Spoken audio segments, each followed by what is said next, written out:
Okay, now I'm going to teach you how to make a keyhole back. So you're going to take the back two pieces of your shirt and place them together with the right sides together. They might already be like this from when you cut them out. And you're going to pin this whole back seam minus a little bit of the top because we want to make a keyhole opening. So I first pin the bottom and then I will pin 5 inches down from the top. Make sure it's even to begin with. And you can do more or less. I'm gonna do 5, but I would say as big as the slit that you want in the back because it is a keyhole. You're making sure your edges are even and you're pinning this seam only.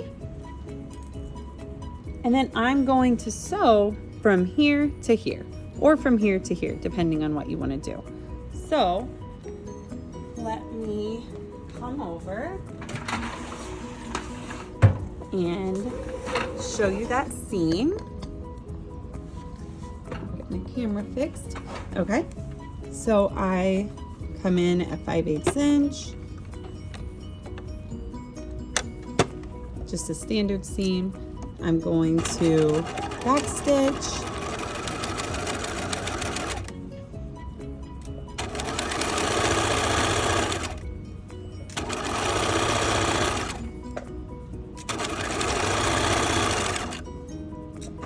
And sew all the way to the end and backstitch. Trim your threads, and then you're ready to press the seam open. So this step is really important. You're going to place the shirt like so. You can see where you just sewed it. And it's very important that you actually sewed it 5/8 inch for this step to work. You're going to use the nose of the iron, the tip of it, to open up that seam and press it completely open. Might take a little finagling. And if it's helpful, sometimes this works, you can use your fingers first just to get it going the direction you want. Actually, that helped a ton. So I'm going to use the iron and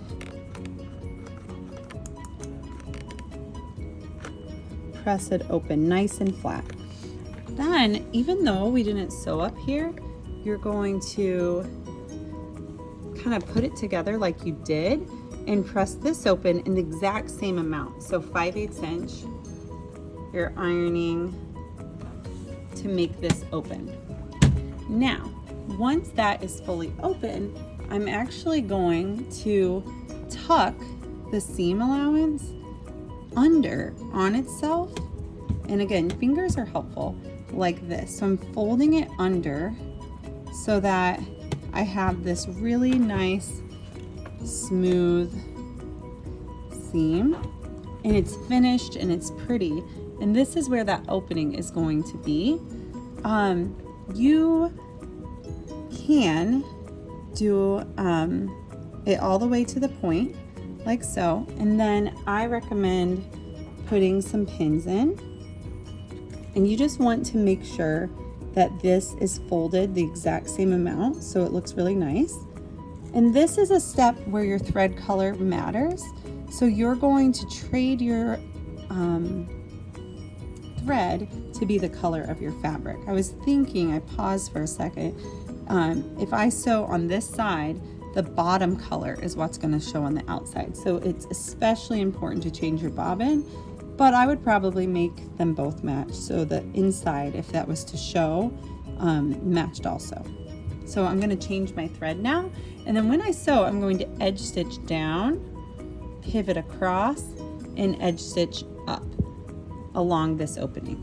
Okay, so now I'm ready to edge stitch. I switched the color to as close as I could find, and I'm edge stitching along this fold so that this edge stays down.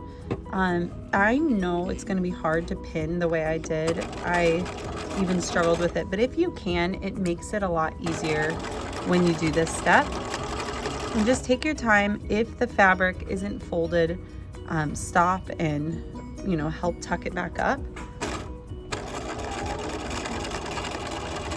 And I'm edge stitching until I get to the end of this point, and then I'm going to put my needle down, raise the presser foot, and pivot across. I'm going to tuck this up because it's kind of come out. Pivot across, needle down, turn, and I'm edge stitching up. So I'm adjusting even as I go. That's okay. You just want it to stay really even. So I'm gonna go up,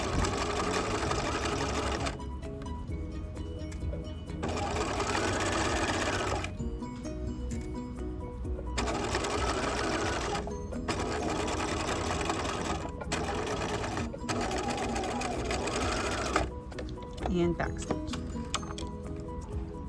So now I have a keyhole back. It looks really nice.